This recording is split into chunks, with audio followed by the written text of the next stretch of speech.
நண்பர்கள் அனைவருக்கும் வணக்கம். வாங்க கனவு தேசத்தில் பயணிக்கலாம். கனவு தேசத்தில் உங்களோடு பயணிக்கும் நான் ராஜ்குமார். நண்பர்களே, இன்றைய காணொலி பதிவில் நம்ம எதை பற்றி பார்க்க போறோம் அப்படின்னா, சன் டிவியில் சீமானின் பேட்டி. தங்களுக்கு தாங்களே குழியை பறிக்கும் திமுக, பரிதாப நிலையில் கொத்தடிமைகள். இதை பற்றி தான் இந்த காணொலியில பார்க்க போறோம். வாங்க காணொலிக்குள்ள போகலாம். நண்பர்களே, காணொலிக்குள்ள போறதுக்கு முன்னாடி நம்ம கட்சி வளர்ச்சிக்கான ஒரு முக்கியமான செய்தி. அதாவது 7ஆம் தேதி அன்று நான் பதிவு செய்த அந்த காணொலிக்கு கீழே நமது கட்சி உறவுகள் நிறைய பேர் எந்த மாதிரி கருத்துக்களை பதிவு பண்ணிருக்காங்க அப்படின்னா, எங்கள் தொகுதியில கட்சி செயல்படவே இல்லை அப்படிங்கிற மாதிரியான கருத்துக்களை தான் அதிகம் பேர் பதிவிட்டு இருக்காங்க. இப்படி அந்த கருத்துக்களை பார்க்கும்போது மனசு ரொம்பவே கஷ்டமா இருக்கு. ஏன்னா 2026 நாம் தமிழக சேர்ந்து வெல்ல வேண்டும், அண்ணன் சீமான் அவர்கள் முதல்வராக ஆக வேண்டும் அப்படிங்கிற ஒரு கனவோட நோக்கத்தோட நம்ம எல்லாரும் போய்கிட்டு இருக்கோம், பயணிச்சுட்டு இருக்கோம்.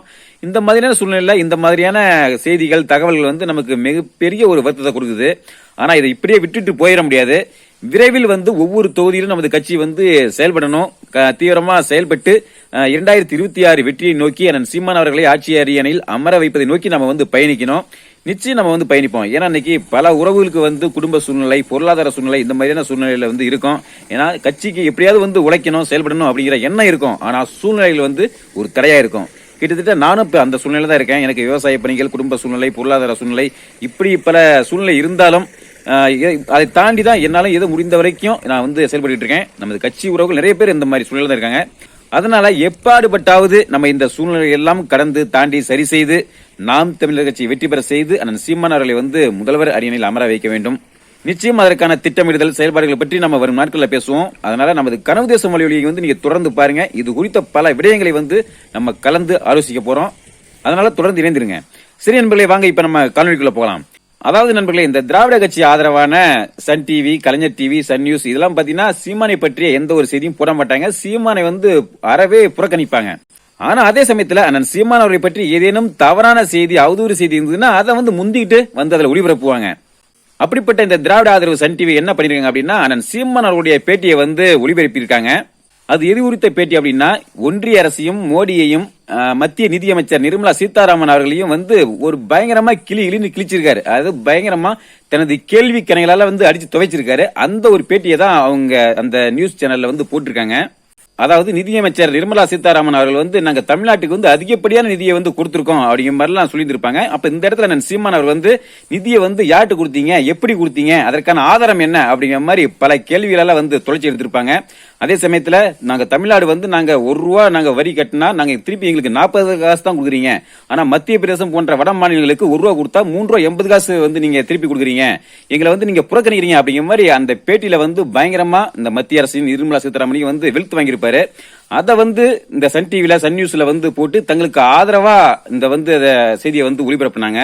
அதாவது உங்களுக்கு உண்மையிலேயே திராணி இருந்தா, துணிவு இருந்தா இந்த செய்தியை ஒளிபரப்புன, இந்த பேட்டியை ஒளிபரப்புன நீங்க இன்னொரு பேட்டியும் நான் சீமான் அவர்கள் கொடுத்திருக்காங்க. அது என்ன அப்படின்னா, அதாவது கிளாம்பாக்கம் பேருந்து நிலையத்துக்கு எதிர்க்கு உதயசூரியன் சின்னம், அது என்ன உங்க அப்பன் வீட்டு காசா அப்படிங்கிற மாதிரி ஒரு பேட்டி கொடுத்திருந்தாங்கல்ல.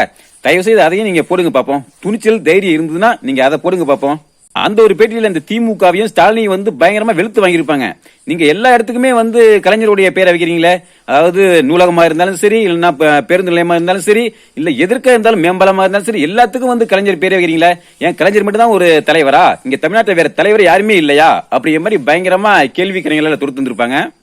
அதோட இன்னொரு வார்த்தை கூட சொல்லியிருப்பாங்க, எப்ப எல்லாத்துக்குமே கலைஞர் பேரை வைக்கிறீங்களே, இன்னைக்கு தமிழ்நாட்டு மக்களை குடிக்க வச்சு அழகு பார்த்த அந்த கலைஞர், அந்த டாஸ்மாக்கு கூட அந்த கலைஞருடைய பேரை வைங்களேன், அதை நான் வேண்டி விரும்பி கேட்கிறேன், தயவு செய்து வைங்களேன் அப்படிங்கிற மாதிரி கூட ஒரு கேள்வி கேட்டிருந்தாங்க. நிச்சயமா நான் சீமான் அவர்கள் கேட்ட இந்த கேள்வி அப்படிங்கிறது இந்த திமுக அரசுக்கும் முதல்வருக்கும் ஒரு நல்ல தரமான ஒரு கேள்வி அப்படிங்கிற மாதிரி தான் பார்க்கப்படுது. அதனாலதான் சன் டிவி நம்ம ரொம்ப தாழ்மையா கேட்கறது என்னன்னா, இந்த பேட்டி நீங்க ஒளிபரப்புங்களேன், இன்னும் உங்களுடைய டிஆர்பி ரேட் ரொம்ப எகிருமே.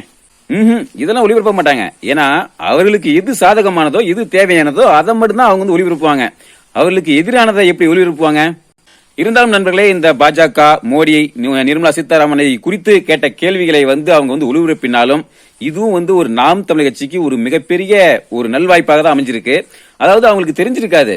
இப்ப அந்த சன் டிவில அந்த அண்ணன் சீமானுடைய அந்த பேட்டி ஒளிபரப்பினதன் மூலமா இன்னைக்கு பார்க்கக்கூடிய பொதுமக்கள் என்ன நினைப்பாங்க அப்படின்னா, ஏன்டா இந்த திமுக காரன் எப்ப பார்த்தாலும் சீமானை பாஜகனுடைய பிடிஎம்னே சொல்லிட்டு இருக்கான். ஆனா இவர் பாஜகவையும் மோடியையும் RSSையும் இன்னைக்கு இன்னும் கிழிக்கிறாரு, இவர் எப்படி பாஜகனுடைய பிடிஎம்மா இருக்க முடியும் அப்படிங்கிற ஒரு கேள்வி பொதுமக்கள் மத்தியில நிச்சயம் ஒரு கேள்வி எழும்.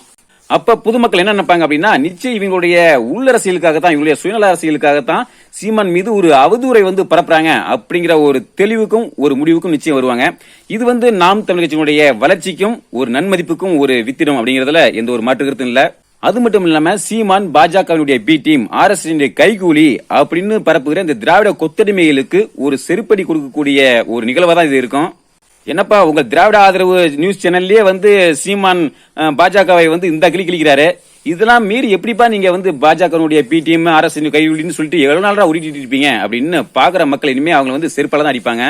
ஏன்னா சீமான் பாஜகனுடைய பி டீம் இல்ல, RSS கைகூலியும் இல்ல அப்படிங்கறத இந்த சன் நியூஸே அந்த பேட்டியை போட்டதன் மூலமா பொதுமக்களுக்கு தெளிவா எடுத்து சொல்லிட்டாங்க. இனிமேலும் மக்களை ஏமாற்ற முடியாது. அதாவது நண்பர்களே, சில சூழ்நிலைகள்ல அண்ணன் சீமானையும் நாம் தமிழ் கட்சியும் இந்த மாதிரியான திராவிட கொத்தடிமை ஊடகங்கள் தவிர்த்தாலும் சில நேரங்களில் காட்டி ஆக வேண்டும் அப்படிங்கறதா இங்க எழுதப்படாத விதியா இருக்கு. எது எப்படியோ இதுவும் நாம் தமிழ் கட்சியுடைய வளர்ச்சிக்கும் அண்ணன் சீமான் அவர்களுடைய வளர்ச்சிக்கும் இது மிகப்பெரிய ஒரு உறுதுணையா தான் இருக்கும். அதோடு சேர்த்து நாமளும் சிறப்பாக களப்பணி செய்வோம், களமாடுவோம், திட்டமிடுவோம்.